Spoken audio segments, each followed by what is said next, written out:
So after doing the video of the plenum spacer, polishing it up, cleaning a few other bits in the engine bay, I've decided, because winter out, there's not a lot of like outdoory car stuff, we're going to keep going with polishing, painting, cleaning the whole bay up. So tonight we are going to be taking the strut race off, painting, cleaning up these feet, taking all the black paint off, cleaning them up. We've got hold of this paint, which is like, I'm trying to match the anodised stuff as much as we can, so that's fairly close. It's like a metallic red colour.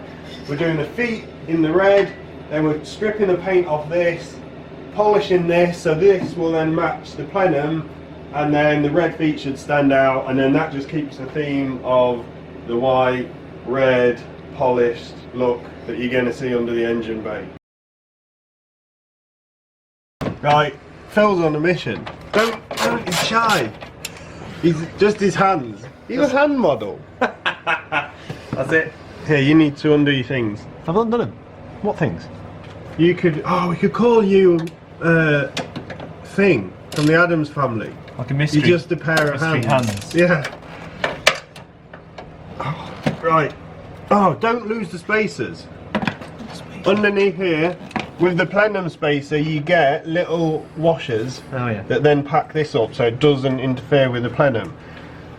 Don't drop them in the engine bay. I'm going to drop them. That will cause an awful headache for everybody. I'm going to drop them in the engine bay. Is that alright? Right, I've undone my wires. I've just got that to pull off. Doing this. This was the darkest one they had, and I was like, oh, this will be perfect.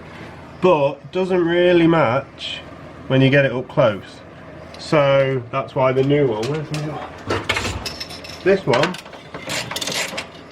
Is that pretty close? Does that look good? That looks. Yeah. You're not going to get it any closer. Yeah, it's got a flick in it. But we're going to have to lacquer it because it's got a flick in it. It's got a flick. That's what it's called, isn't it? It's called a fleck. A fleck. Yeah, we're rebranding. Rebranding it to a flick. We're out here rebranding. There's a lot of spacer storage like that. Don't do that. That's ridiculous. We're going to start on the black first, because that's the fun part. We take a side each. What you need is a shot blaster. No, we're limited. We're real people. This is real life garage. We'll change the channel. Real life garage. Real struggles.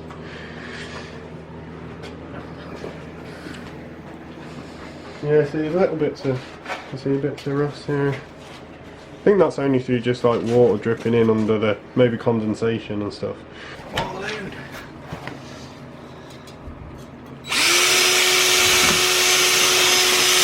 Go fast enough, will it?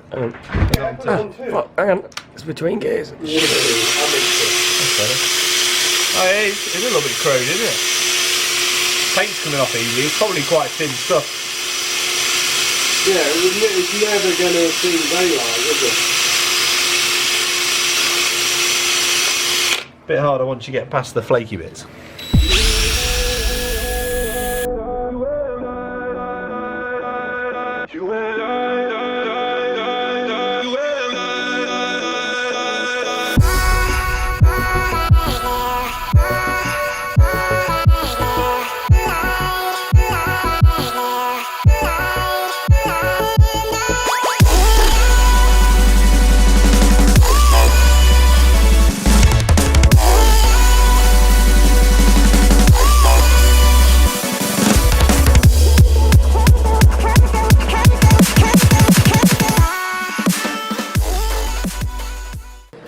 So we spent about 20 minutes on this now. We managed to strip all the silver paint off the middle. Well, nearly all of it. We just got to go, there's like a little bit of a divot in the middle, so we're just going to get the other sanding wheel on that.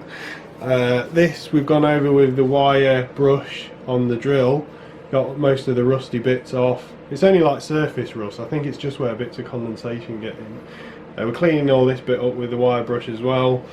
And what we're going to do is polish the middle and then paint the ends, because it's a lot of like messing around with it. We don't want to damage the paint on the ends when we're doing this centerpiece. So that's the plan.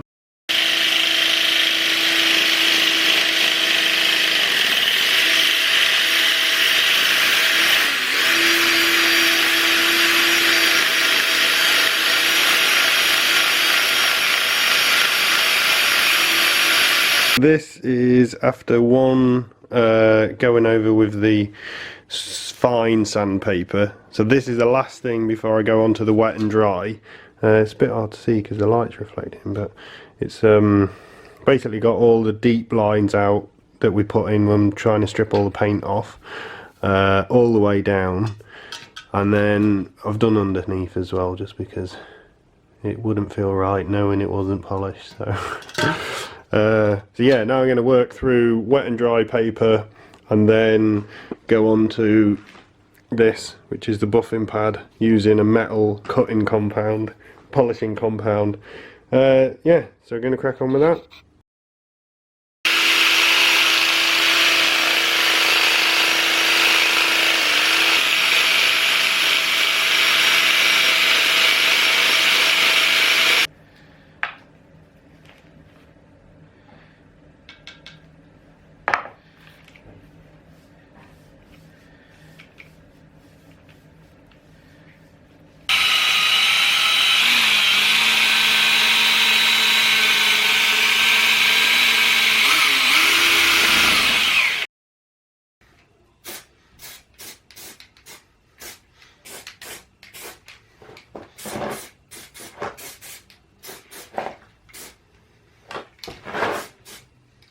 Now all the primer has set, I've put it inside so it's been nice and warm for about 3 days, so that should have set nice and hard.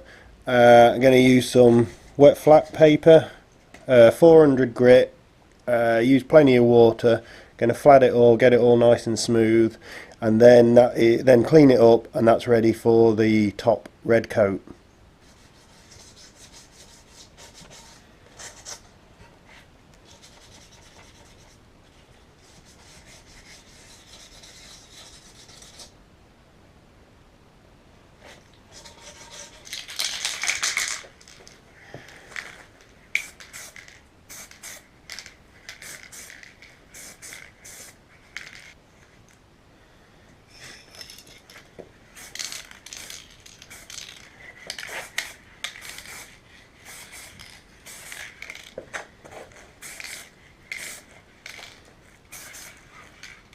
Right, so this is it now. All the coats are on. I've took the masking paper off. So now I'm just going to let it dry for a few days, put it inside again, near a radiator or something, and it's only cellulose paint, so water-based stuff, so it won't go mega hard straight away. And then that's it. Get it fitted back on, give this a polish like I said, and then see how it all looks.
So that's the strut brace all polished, painted, reinstalled.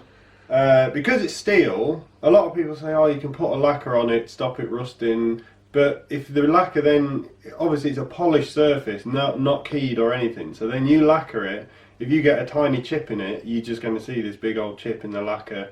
You're not going to be able to touch it all back in. So all I've done is use a sealer wax on it. Just put a few coats of that on, and yeah, you just got to maintain it really. You probably every month just go under there, bit of polish, bit of wax, and it'll, yeah, just stay looking good.